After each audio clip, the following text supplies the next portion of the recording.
শেখ হাসিনা সরকার পতনের পর গত এক মাসে আওয়ামী লীগের অনেক নেতা, মন্ত্রী এবং সংসদ সদস্য দেশ ছেড়ে পালিয়ে গেছেন। গ্রেপ্তার হয়েছেন 2 ডজনেরও বেশি মন্ত্রী, সংসদ সদস্য, উপদেষ্টা, উচ্চপদস্থ সরকারি কর্মকর্তা ও শীর্ষ পর্যায়ের নেতা। অন্যদিকে হাসিনা সরকারের সাবেক মন্ত্রী, এমপি ও তাদের পরিবারের সদস্যদের লাল পাসপোর্ট সহ মোট 589 জনের পাসপোর্ট বাতিল করেছে অন্তর্বর্তী সরকার। ফলে এসব বাতিল পাসপোর্ট ব্যবহার করে কেউ বাংলাদেশ ত্যাগ বা যারা ইতোমধ্যে দেশ ছেড়ে পালিয়ে গেছেন তাদের তৃতীয় কোনো দেশ ভ্রমণ করতে জটিলতায় পড়তে হবে। বন্ধ হয়ে যাবে রাজনৈতিক আশ্রয়ের পথ। ধারণা করা হচ্ছে গত 5 আগস্ট ছাত্র জনতার গণ অভ্যুত্থানের পর আওয়ামী লীগ এবং এর অঙ্গ সংগঠনের কয়েকশো নেতাকর্মী দেশ ছেড়ে পালিয়ে গেছেন। প্রথম আলোর তথ্য মতে গত সপ্তাহে সাবেক স্বরাষ্ট্রমন্ত্রী আসাদুজ্জামান খান, সাবেক বস্ত্র ও পাটমন্ত্রী জাহাঙ্গীর কবির নানক, আওয়ামী লীগের যুগ্ম সাধারণ সম্পাদক, সাবেক সংসদ সদস্য আফম বাহাউদ্দিন নাসিম সীমান্ত পাড়ি দিয়েছেন।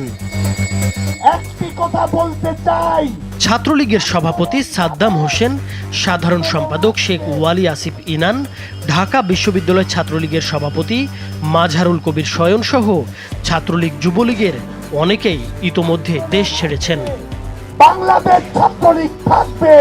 এছাড়া বিতর্কিত পুলিশ কর্মকর্তা ও সাবেক ছাত্রলীগ নেতা বিপ্লব কুমার সরকারও 10 সেপ্টেম্বর লালমনিরহাটের পাটগ্রামের দহগ্রাম সীমান্ত দিয়ে দেশ ত্যাগ করেছেন বলে খবর বের হয়েছে। ছাত্র জনতার গণ অভ্যুত্থানের আগেই 3 আগস্ট রাতে পরিবার সহ দেশ ছেড়েছেন ঢাকা দক্ষিণ সিটি কর্পোরেশনের সাবেক মেয়র শেখ ফজলে নূর তাপস। আন্দোলনের সময় সপরিবারে সিঙ্গাপুর চলে যান সাবেক অর্থমন্ত্রী আহম মুস্তফা কামাল। এর আগে দেশ ত্যাগ করেছেন সাবেক পররাষ্ট্রমন্ত্রী হাসান মাহমুদ, সাবেক স্থানীয় সরকার মন্ত্রী তাজুল ইসলাম, সাবেক শিক্ষামন্ত্রী মহিবুল হাসান চৌধুরী, সাবেক তথ্য প্রতিমন্ত্রী মোহাম্মদ আলী আরাফাত, সাবেক সংসদ সদস্য আলাউদ্দিন আহমেদ এবং নারায়ণগঞ্জের আলোচিত সংসদ সদস্য শামীম ওসমান সহ অনেকে। এছাড়া আওয়ামী লীগের সাধারণ সম্পাদক ও সাবেক সড়ক পরিবহন ও সেতুমন্ত্রী ওবায়দুল কাদের, যুগ্ম সাধারণ সম্পাদক মাহবুবুল আলম হানিফ, সাবেক মন্ত্রী সম রেজাউল করিম সহ কেন্দ্রীয় আওয়ামী লীগের আরও বেশ কয়েকজন নেতার দেশ ছাড়ার গুঞ্জন রয়েছে। প্রথম আলোর তথ্য অনুসারে সাবেক একজন মন্ত্রীর থেকে পাওয়া তথ্য থেকে জানা গেছে ওবায়দুল কাদের এখন সংযুক্ত আরব আমিরাতের দুবাইয়ে অবস্থান করছেন। অন্যদিকে সাবেক মন্ত্রী, এমপি ও তাদের পরিবারের সদস্য মিলিয়ে এ পর্যন্ত মোট 589 জনের পাসপোর্ট বাতিল করা হয়েছে হাসিনা সরকারের মন্ত্রী, এমপিদের নামে ইস্যুকৃত বিশেষ প্রাধিকারভুক্ত লাল পাসপোর্ট। 14 দলীয় নেতাদের অনেকের পাসপোর্টও বাতিল করা হয়েছে বলে জানা গেছে। ফলে এসব বাতিল পাসপোর্ট ব্যবহার করে কেউ একদিকে যেমন বাংলাদেশ ত্যাগ করতে পারবেন না, অন্যদিকে যারা ইতিমধ্যে দেশ ছেড়ে পালিয়ে গেছেন তাদের তৃতীয় কোনো দেশে ভ্রমণ করতে জটিলতায় পড়তে হবে। এছাড়া বাতিলকৃত পাসপোর্ট ব্যবহার করে বিদেশের মাটিতে নির্বিঘ্নে চলাচলও করতে পারবেন না তারা। বৈধ পাসপোর্ট না থাকায় অন্য দেশের রাজনৈতিক আশ্রয়ের পথও বন্ধ হয়ে যাবে। পাসপোর্ট কর্মকর্তা সূত্র থেকে জানা গেছে বৈধ পাসপোর্ট না থাকায় শেখ হাসিনারও ভারতের বাইরে অন্য কোনো দেশে যাওয়া কঠিন হয়ে পড়বে। শেখ হাসিনা সরকার ক্ষমতাচ্যুত হওয়ার পর প্রায় প্রতিদিনই কেউ না কেউ গ্রেপ্তার হচ্ছেন।